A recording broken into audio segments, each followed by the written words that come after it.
And today it's a pleasure to welcome Boye Jensen, who is from Department of Molecular Medicine,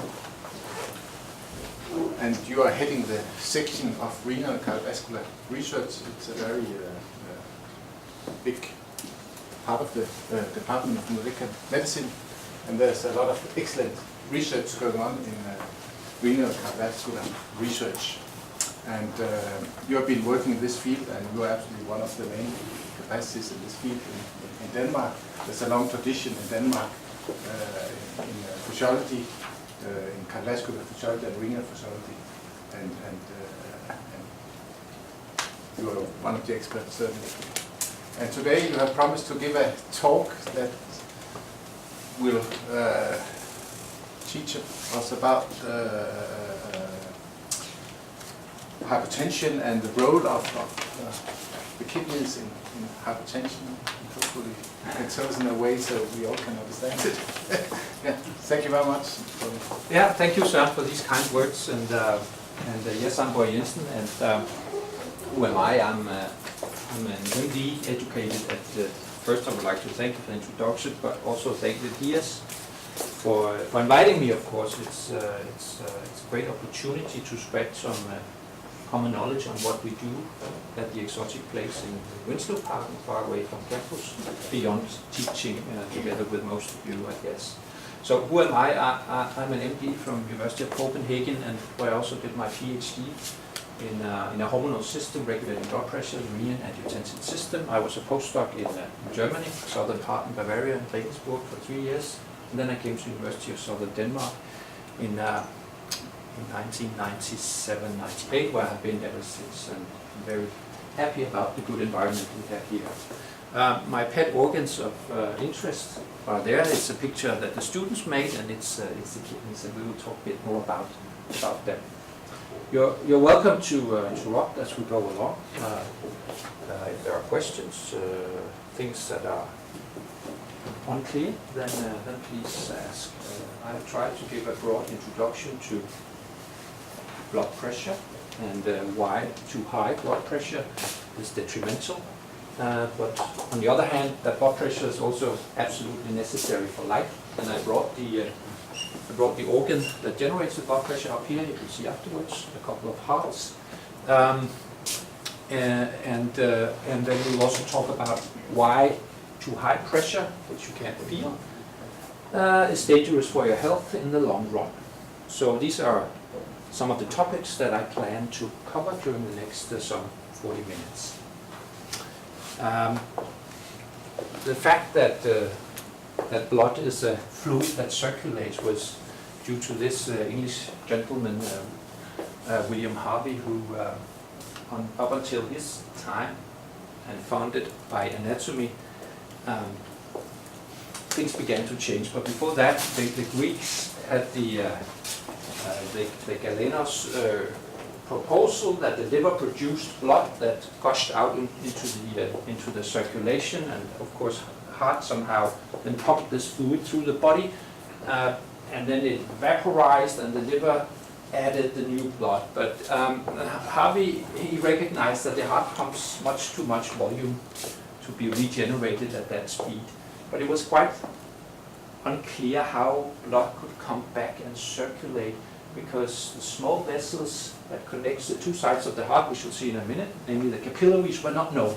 They cannot be seen by the eyes, and he did not do microscopy himself, so it was a bit unclear. But he realized by doing some very nice experiments that the blood pumped out by the heart into the big vessels, the arteries, comes back through the veins, and he could clarify that blood also flows away from the heart in the arteries and flows against the heart in the veins. And he mapped that there were walls in the veins. You can do this experiment yourself, clarifying that blood flows in a certain direction. That helped him to postulate that there must be circulation, that we have a rather fixed amount of blood that is circulating and not continuously produced. Blood is of course also continuously produced, now by the bone marrow. But We know that circulation in multicellular organisms is, of course, an absolute requirement for getting nourishment to the cells, to get rid of the waste products. Diffusion, simple diffusion, beyond a few cells is not sufficient to supply metabolism. So the circulation essentially consists of the three components: the pump that generates the pressure necessary for flow, the fluid that circulates the blood, and then of course the big conduction system, the arteries, the exchange system, the capillaries, and the capacitance and backwards transport system, the veins to the heart. So these three components constitute the circulation that is not only necessary for supplement of nutrients, but it became clear in 1905 that we also had something called hormones that depended on transport by blood, that is signaling within the body. It was not only by nerves, as it was postulated up until 1902, 1905. Hormones existed. Heat regulation and also the immune system, the fact that you can deploy cells to sites of inflammation and microorganism attack is also dependent on the circulation. So we won't go much into details, but we have a two-pump dual circulatory system, and the pump is built into one organ, namely the heart. The left atrium, the left ventricle generates a systemic pressure, and it's important for me to emphasize that when I talk about pressure, it's arterial pressure, but we also have pressure in the venous side. So when I talk about blood pressure and too much, too high blood pressure, then we're talking about the arterial pressure generated by the left ventricle.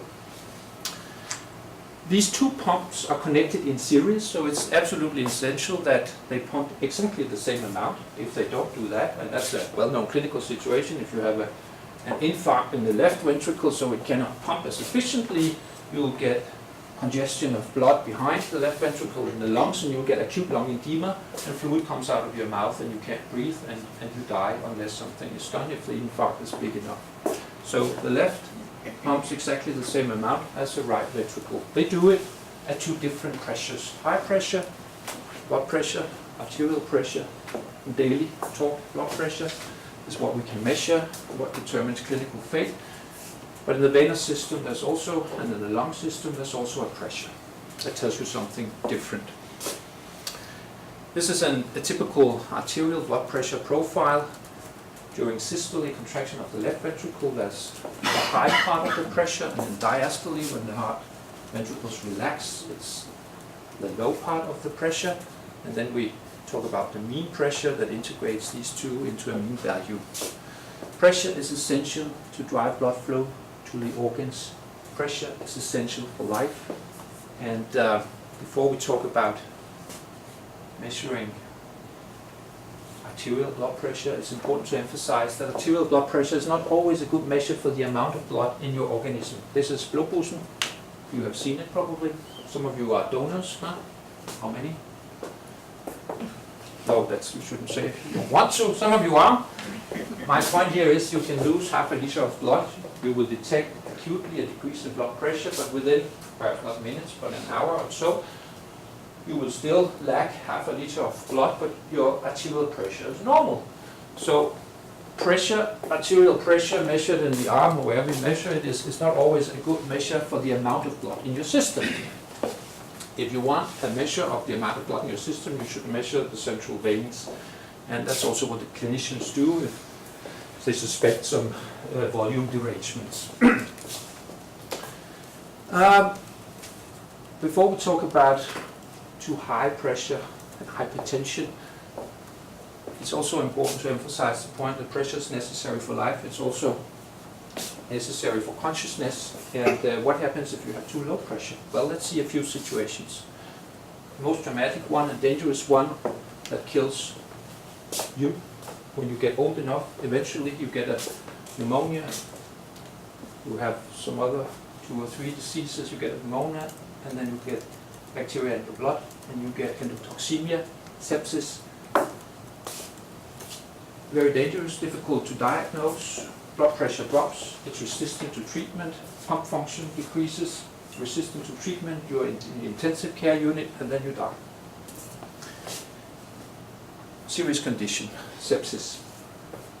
Another one where you actually also get a complete drop in arterial peripheral resistance is if you have a high sensitivity to some allergen, a wasp, where your vessels dilate, so you have too little volume in a completely dilated system. Anaphylactic shock, you also can die unless treated rapidly.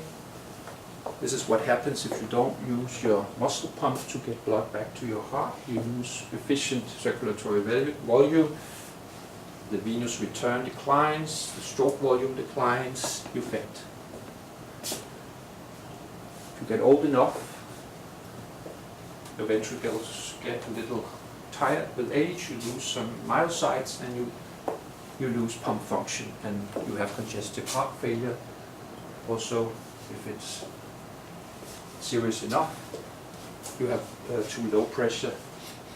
So these are common conditions, each of them, and some of them very serious conditions and some of them very acute condition. This is often a chronic condition, congestive heart failure, where you have low pressure and the left ventricle cannot pump blood at sufficient pressure and speed.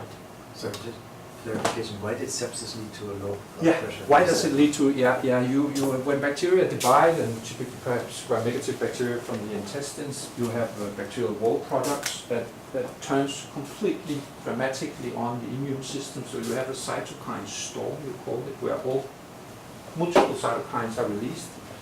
So you drop in total peripheral resistance and your capillaries also get leaky, so you get edema, and it also has direct effects on the left ventricle. So pump function goes down, resistance arteries dilate, and capillaries are leaky.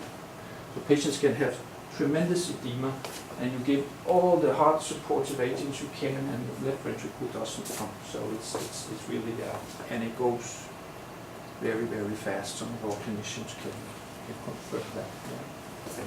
Yeah.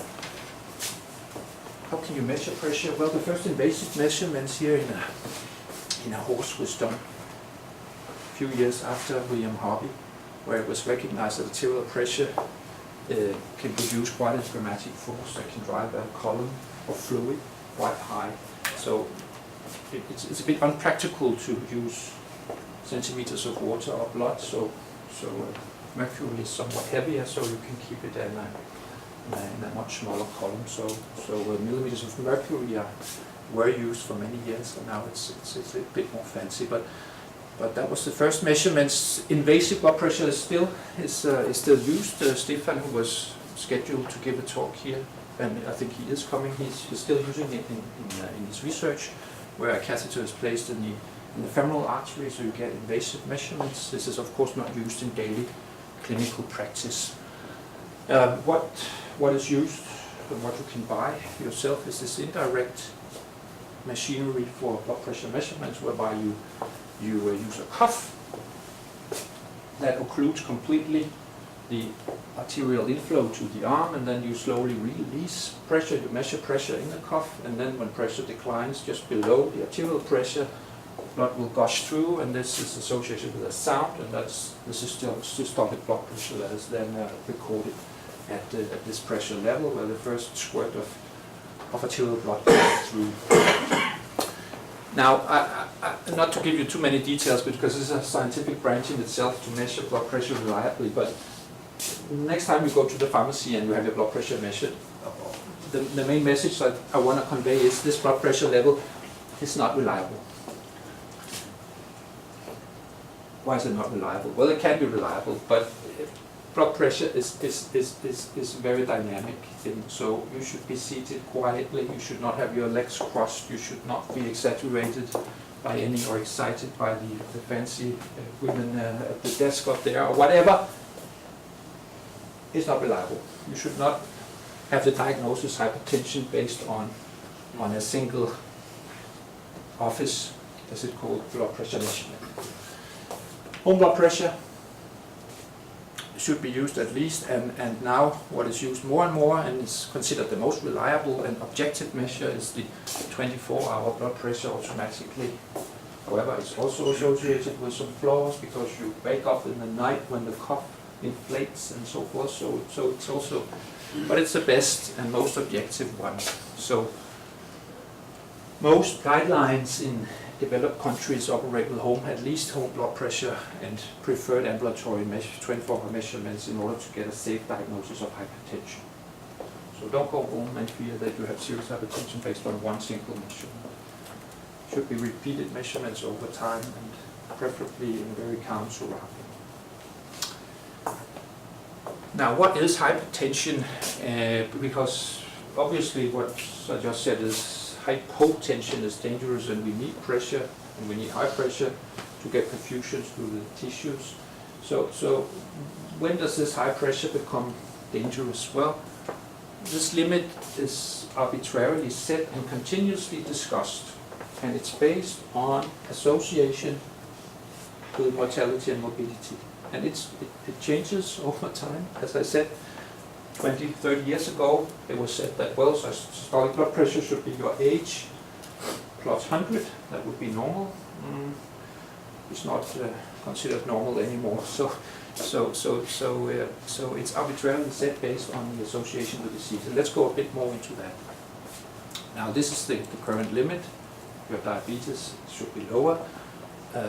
If you have hypertension, it's graded into 3 degrees based on the elevation and also on the affection of organs.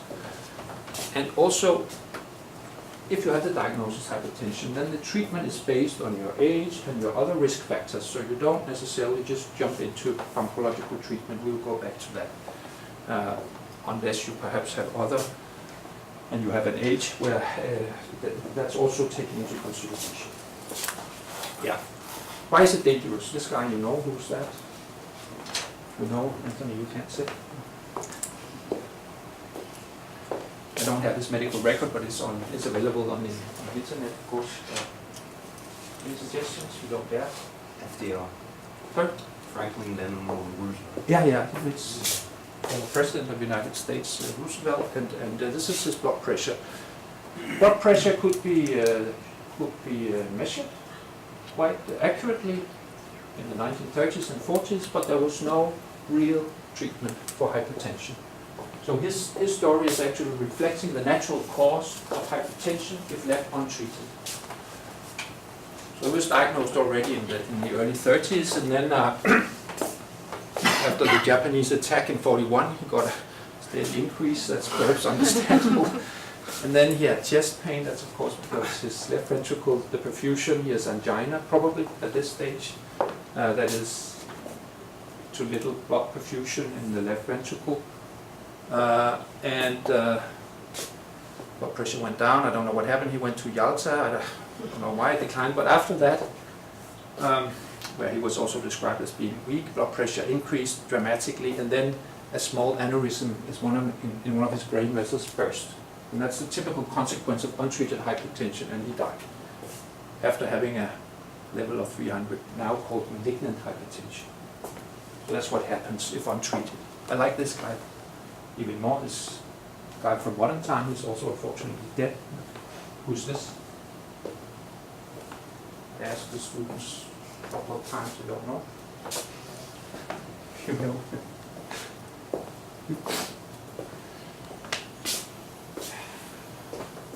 I mean, who goes to DS lectures, you don't know what it is. This is common knowledge. You know? No? No. No, it's very white. Was very white. Yeah.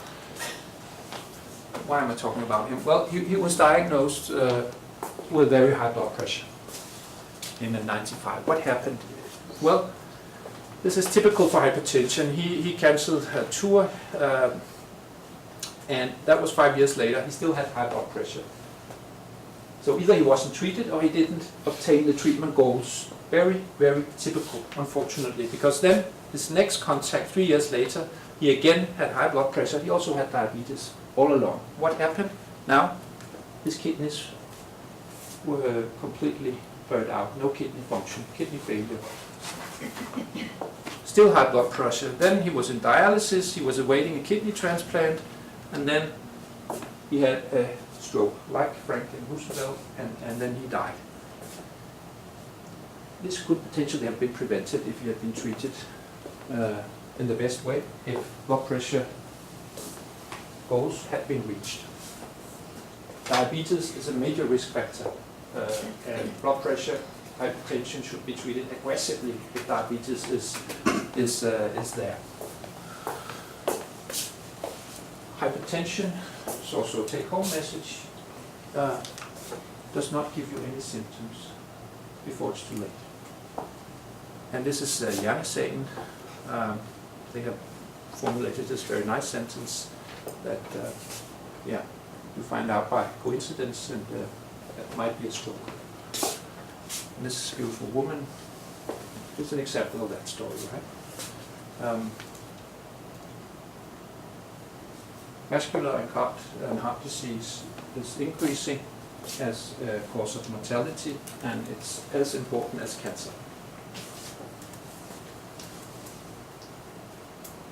No symptoms, but, and that's the danger about it, it gives a constant load on especially the left ventricle that must generate a pressure above the elevated pressure to sustain circulation.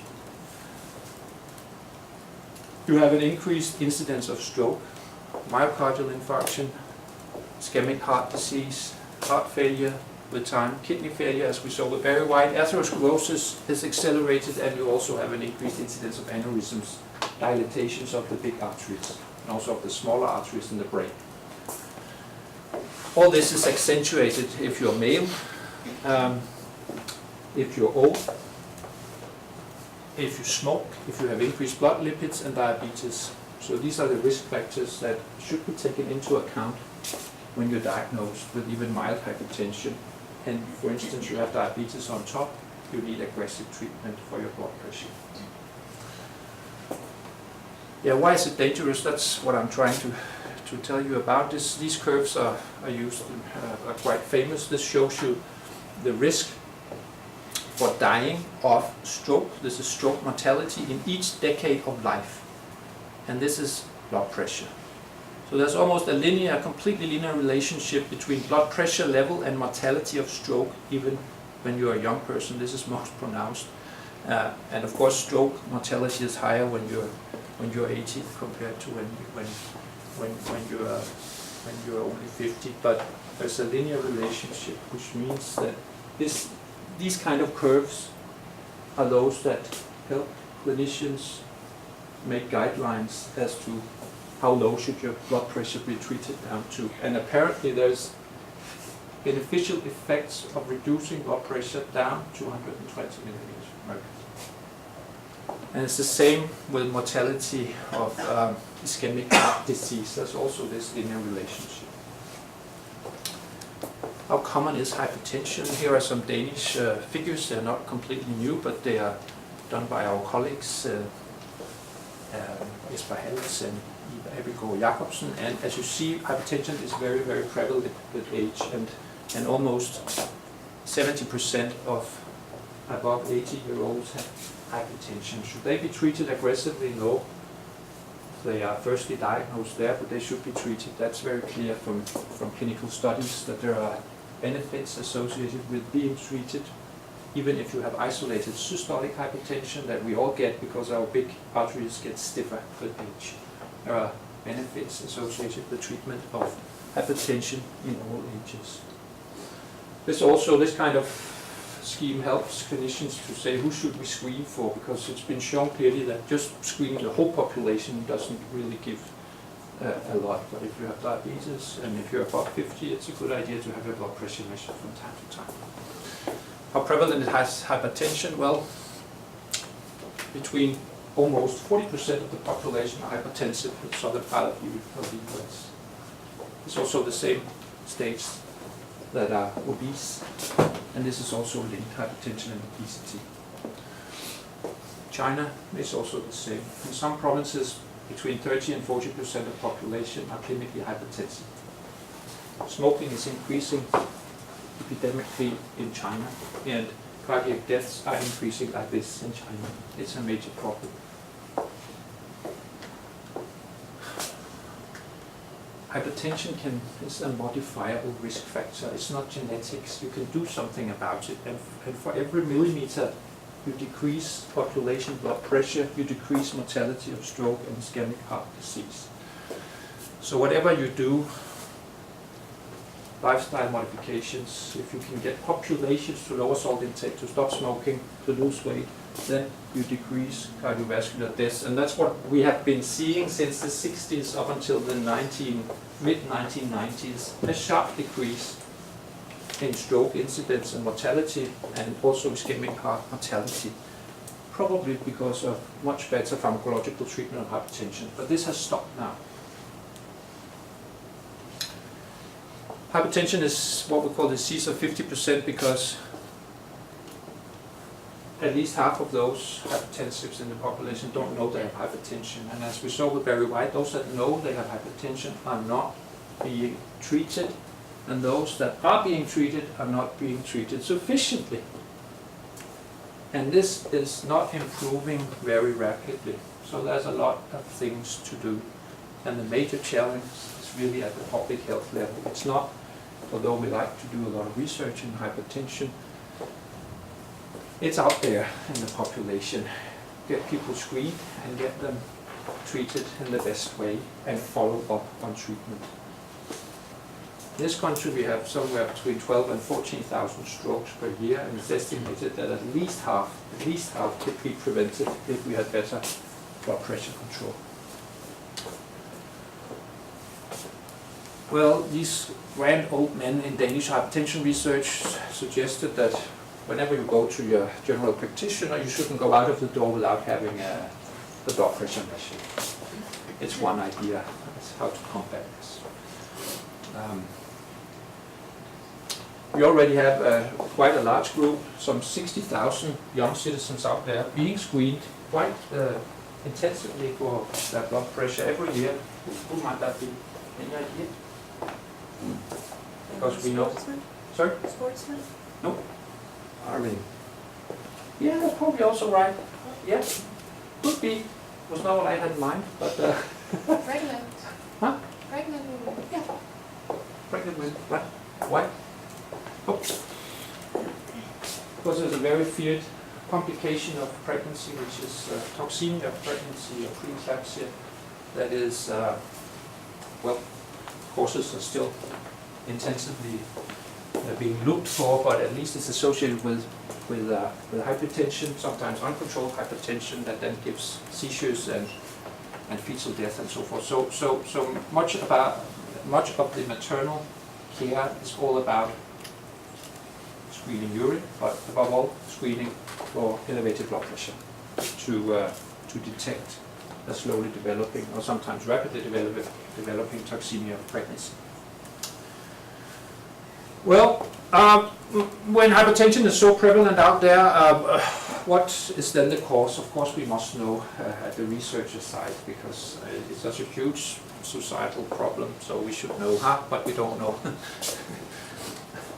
It's fancy title, it's essential hypertension, which just masks the fact that we don't know the real causes behind hypertension. Only a few cases, some 5 to 10% has a primary, or you could say the hypertensions are secondary to some kind of primary disease, and that should always be suspected if you have hypertension when you're a child or in your adolescence, or if you have the diagnosis and you are treated, but the pressure does not respond to 2, 3, 4 drugs, then another cause should be suspected. If pressure is extremely high, or if you have been treated for years and it then suddenly increases, then you should look for some secondary causes. What causes hypertension, or in another way, what do we know about what causes hypertension? Well, not only licorice, but licorice can be it's a particular compound in licorice called glyceric acid that does something to your kidney's way of handling salt, so that you accumulate salt and get hypertension if you eat. Well, 1 bag is enough per day. So now other medications can give you hypertension, and genetics.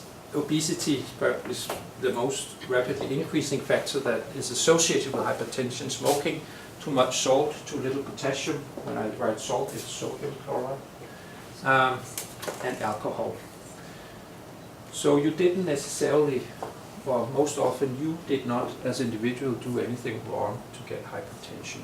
First, it's associated with age, and we don't know really what is causing it. So there's a tendency these days that everything is individualized, but it's really not in your hands completely, at least, to control blood pressure. Two examples of what we call secondary hypertension, where there is some primary cause that has given you the elevated blood pressure. One of them was recognized in the 30s when Goldblatt in UK stumbled across this observation that this is an artery from a kidney that was sclerosed, almost completely obliterated, and that was associated with blood pressure. So we asked the question, has the blood pressure led to this? It certainly can do, or has this perhaps led to the blood pressure? So he tested this experimentally and uncovered an important mechanisms whereby the kidneys control blood pressure. What he did was not to close, but to make a stenosis of one kidney artery, and what he found out was that that gave hypertension. When he opened it again, or he simply removed this kidney, blood pressure came down. So it appears as though the kidneys were and are pressure sensors that somehow respond to a decrease here, a decrease in perfusion. This kidney sees a decrease in perfusion pressure. This raises systemic blood pressure. So the kidneys somehow control blood pressure. That was the classical experiments. And what we now know is that, that was already known before, that the kidneys contain a pressure substance, a substance that can increase blood pressure, and that's renin. That is an enzyme that generates two active molecules, angiotensin II and aldosterone, that can increase blood pressure. So when kidneys see a low pressure, they release this hormone that increases blood pressure until perfusion in the kidney is sufficient again, you could say. So a few percent of patients with hypertension have a stenosis or a narrowing of a renal artery, sometimes because of hypertrophy of the media, sometimes because of atherosclerosis, and that might have given them the hypertension. So a rare form of secondary hypertension, it's called renovascular hypertension. A case story that I got from Ib Abildgaard Jacobsen, who ran the hypertension clinic at the University Hospital for decades. Story starts with a 15-year-old at Boye,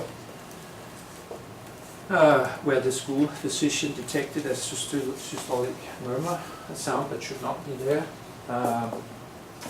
Boy was referred, and a 15-year-old boy should not have blood pressure level of 190 over 90, so he had hypertension at an age of 15, not obese and not smoking.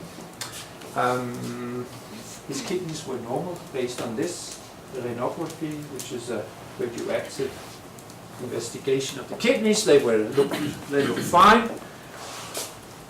The boy was also looked on by echocardiography, that also looked very nice. That's an investigation of the heart. Ambulatory blood pressure, that is 24-hour blood pressure measurement, then turned out to be normal. So it was concluded that this was what we call white coat hypertension. The hypertension must have been induced by the school doctor somehow.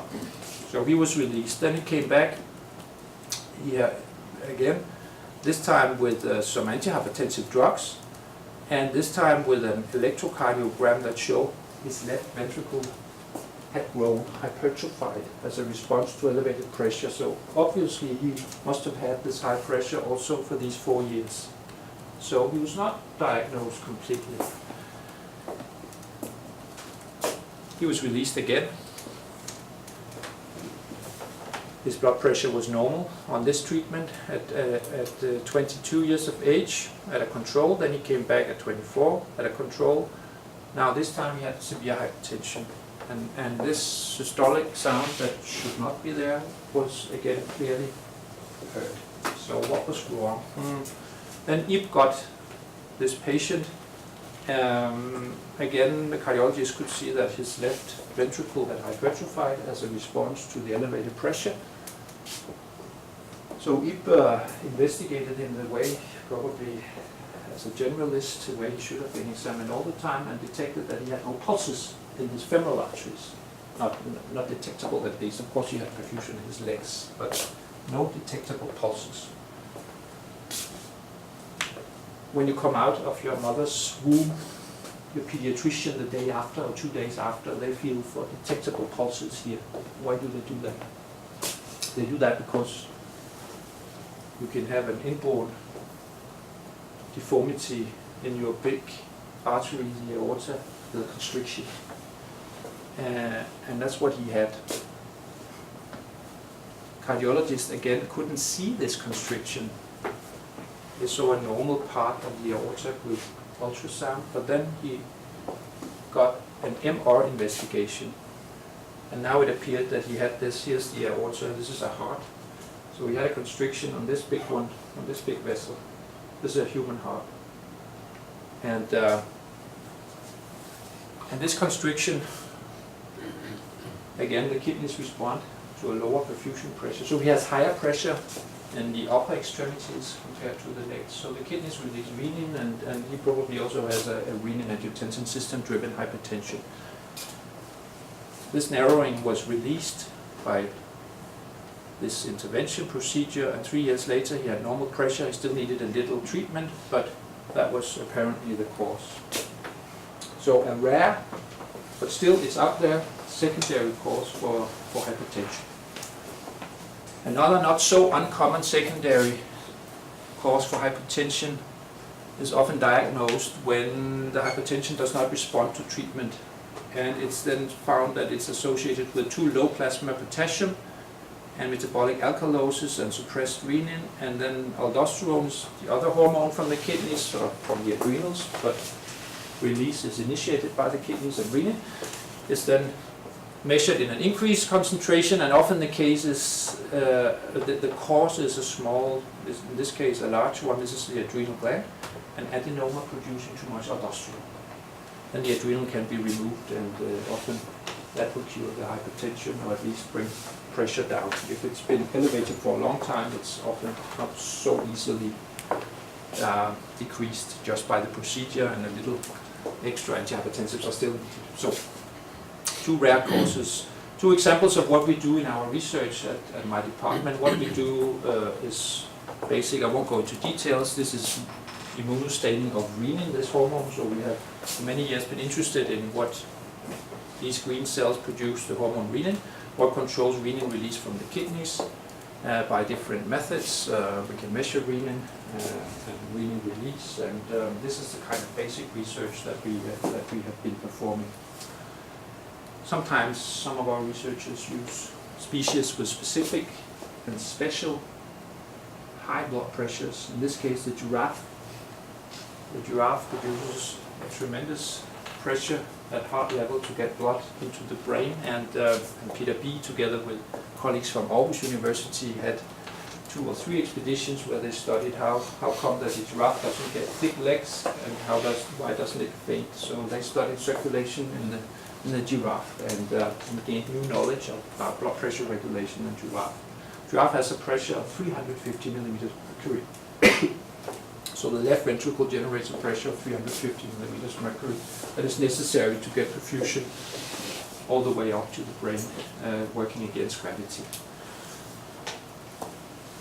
Another example of research we do is why is protein in your urine often associated with hypertension. We studied this in preeclampsia, in nephrotic syndrome, and I won't go into details, and also in diabetics that often have a protein in urine, and one branch of our research has uncovered an enzyme in urine that can force the kidneys to conserve too much salt. So this is actually from the coagulation cascade. So you abnormally have plasmin from the fibrinolysis system in your urine if you have proteinuria, which you often get when you have diabetes, and you also get hypertension when you have diabetes. So we are actually actively exploring how this enzyme can give you hypertension when you have diabetes. I just have 2 more slides, don't worry. How do we treat hypertension if you get a safe diagnosis? Lifestyle changes, what does that mean? Well, obesity probably is the one factor that can decrease blood pressure the most, 10 to 15 millimeters. If you eat less salt and more potassium and you train more aerobically, then you might change individually your blood pressure by 2 to 5 millimeters of mercury. If you both eat more potassium and you lose weight and you train, it adds up. So if you don't have many risk factors and you're a younger person, you can try lifestyle modifications to begin with. But then most often you need some additional drug treatment. And in contrast to the time of Roosevelt, we now have several classes, many drugs. So there's absolutely no excuse why your blood pressure should not be well controlled. There are so many different drugs available, classes and amounts that you can use, so that your blood pressure should be well treated. That's also why you should be controlled. Sometimes surgery is still used. You can remove an adrenal, or you can dilate the aorta, as we saw, or the renal artery, and that might cure if your hypertension if you have a secondary cause there. Renal nerve ablation was a very hot topic a few years ago. Turns out it doesn't really work. If some of you heard about it, it's being abandoned more or less. You could buy it for half a year at Hamlet for 60,000, but it has no effect. Yeah, the problem in hypertension treatment, I'm finishing now, don't worry. I have to be on a lifelong medication, my doctor says, against a disease that I cannot feel. I have no symptoms. They probably never would give me any problems.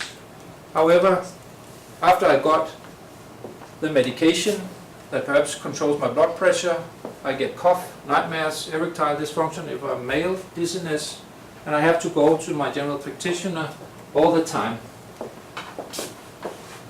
I think I quit the medication. So this is a huge problem because yes, antihypertensives are generally well tolerated, but they are associated with adverse effects. However, most of them can be overcome if you change dose or if you change the medication that you take in. So you should not quit taking the medication because it does protect you. It protects lives and it protects you against serious disease like stroke. So thanks for your attention. And this is from Jensen. Get your pressure measured. Eat less salt, do some exercise, quit smoking, quit drinking, get your blood lipids measured, and have some more DASH diet, that is more vegetables and fruit and so forth. Then you're all safe. And I'll stop. Thank you.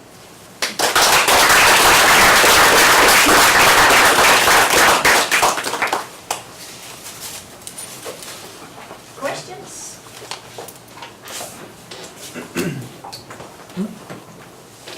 What about pregnant women that develop high blood pressure? How is high blood pressure treated in pregnant women? Can they take these medications? Yeah, it's a specialist treatment and which I'm not involved in, but yes, there are a whole number, 3 to 4 classes of drugs that are safe and that are used immediately and that can usually prolong pregnancy. Some cases are severe at only 24 weeks of gestation, so it's used. And just one more question. How about acupuncture? I read that it can lower blood pressure. Well, what do you think? I have no specific knowledge. I think it's actually been tested properly in randomized trials, I think, but I think still the effect is discussed. And if there is an effect, probably minimal at the individual level. Like many of the other things you can do yourself.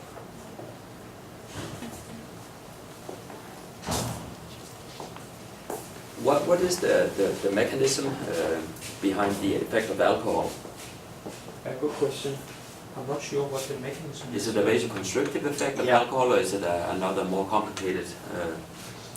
Well, I'm not saying too much because if I say that it's definitely total peripheral resistance, because that's the case in I mean more than 95% of hypertension. There is an increased total peripheral resistance. So it probably is also When you have alcohol in your blood, or is it a lasting effect, even after? if you have, I mean, if you we all know that if you have alcohol acutely, you dilate in the skin and so Yeah. forth, so that's associated with dilatation. But in the long run, yeah, I don't know mechanistically, but I would be quite sure it's associated with increased peripheral resistance and not increased volume. So it's not like an acute effect that occurs whenever you drink, but it's more like Yeah. a lasting effect Yes. that of course can Yeah, it's chronic intake level that Yeah, is associated with yeah. hypertension. okay. It's actually, you know, the 2 glasses of red wine are beneficial for a number of different factors, but also associated with lowering of blood pressure. Like a little coffee, yeah, few millimeters. Yeah, compared to no alcohol or very much alcohol, there is the huge. If you are diagnosed with too high blood pressure and you don't drink, you don't smoke, you exercise, you do all the good things, how deep will your own doctor dive in to find the cause? Because I think it sounds like it's sometimes quite difficult to find the real cause for the high blood pressure. Yeah. If you have none of these obvious risk factors, and then most and also standard diagnosis regimens do not include large analysis of hormones and so forth.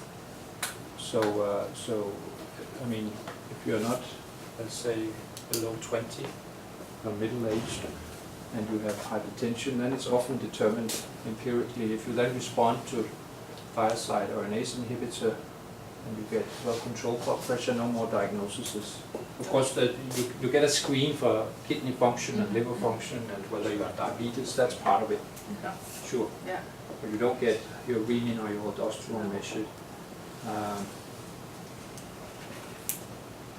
unless you are very young, or you have very high pressure, or you do not respond to treatment.